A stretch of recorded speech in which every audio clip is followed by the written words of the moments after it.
सवाल नंबर 3 इसी एक्सरसाइज का क्वेश्चन नंबर 3 बोल रहा है यदि 10a प्लस बी बराबर √3 आपको दिया है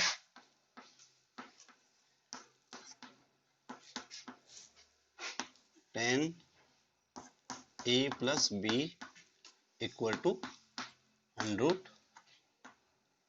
ऐसे दिया हुआ है और साथ में आपको दिया है कि 10a minus B equal to 1/√3। ठीक है ना, ये आपको दिया हुआ है और साथ में आपको दिया हुआ है कि a plus B 0 degree is less than 0 degree is less than a plus B is less than 90 degree, यानी जो a प्लस बी का मान है वो 0 और 90 डिग्री के बीच में है भाई। ठीक है ना, a प्लस बी दोनों को जोड़ के या तो 90 डिग्री के बराबर है या 90 डिग्री से क्या है छोटा है और 0 डिग्री से तो क्या है बड़ा है। और a is greater than b, साथ में ये भी दिया होगा कि a का मान क्या है b से बड़ा है। वो ठीक है, क्योंकि अगर a और b का मान क्या होगा, a का मान b से छोटा होता तो ये वाला एंगल माइनस हो जाता। ठीक है ना, तो इसलिए आपको दिया होगा कि a is greater than b और a प्लस b का जो मान है वो 0 और 90 के बीच में है भाई। ये 90 के बराबर भी हो सकता है, 90 के बराबर हो सकता है। अब आप देखो, अब आप जानते हैं चूंकि 1060 डिग्री बराबर आप जानते हैं भाई कितना होता है √, और आप ये भी जानते हैं कि 1030 डिग्री बराबर 1/√3 जानते हैं। अब इन दोनों समीकरणों की तुलना कर दो और इसके साथ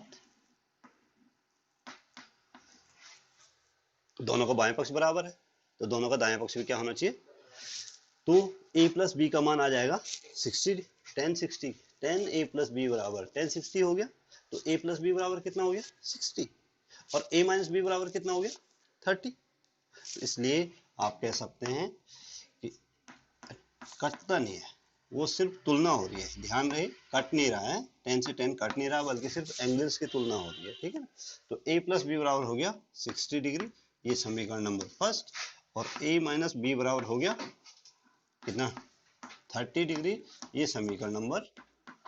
अब इन दोनों समीकरणों को सॉल्व करने की आप 4-5 विधियां जानते हैं।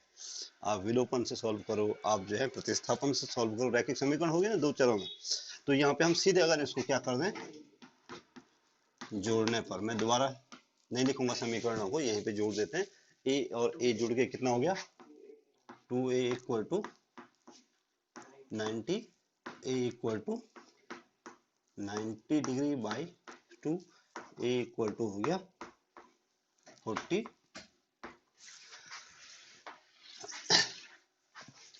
a equal to 45 degree. समीकरण कहां पे रख दूं, फर्स्ट में रखने पर। ठीक है, तो a का मान रखो 45 degree plus b equal to 60 degree, so b equal to 60 degree minus 45 degree, तो b equal to 15 degree, b equal to, तो a का मान भी आपके पास आ गया और b का मान भी आपके पास आ गया। ठीक है, तो आपने दोनों समीकरण सॉल्व कर दिए भाई। ठीक है, अब इसी यहाँ पे एक चैप्टर लगभग खत्म हो गया, इसके बाद सत्य असत्य वाले सवाल है। ठीक है ना, कर लोगे? ठीक, तो यहाँ पे ये सवाल समाप्त होता है। साइन ए, देखो सत्य और असत्य वाले सवाल थोड़ा सा ध्यान से सुनो कि निम्न में कारण बताओ कि सत्य असत्य। साइन ए प्लस बी बराबर साइन ए प्लस साइन बी नहीं होता है भाई, आप इसको किसी भी उदाहरण से तय कर सकते हो। साइन मैथमेटिकल ऑपरेटर है, ध्यान रहे। ठीक है ना, तो उसमें गुणन के वितरण का नियम काम नहीं करेगा।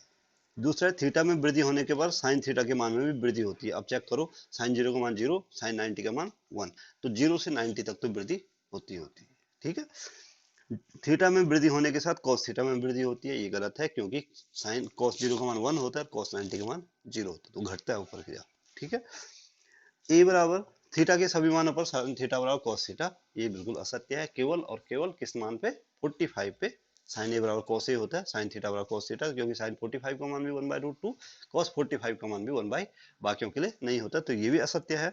और a बराबर 0 डिग्री पर कॉस थीटा, कॉस ए परिभाषित नहीं है, ठीक है ये कि क्योंकि कॉट 0 का मान कितना होता है, कॉट 0 का मान, कॉट 0 बराबर अपरिभाषित, अपरिमित, इनफाइनाइट, ठीक है ना, तो ये वाला सत्य है।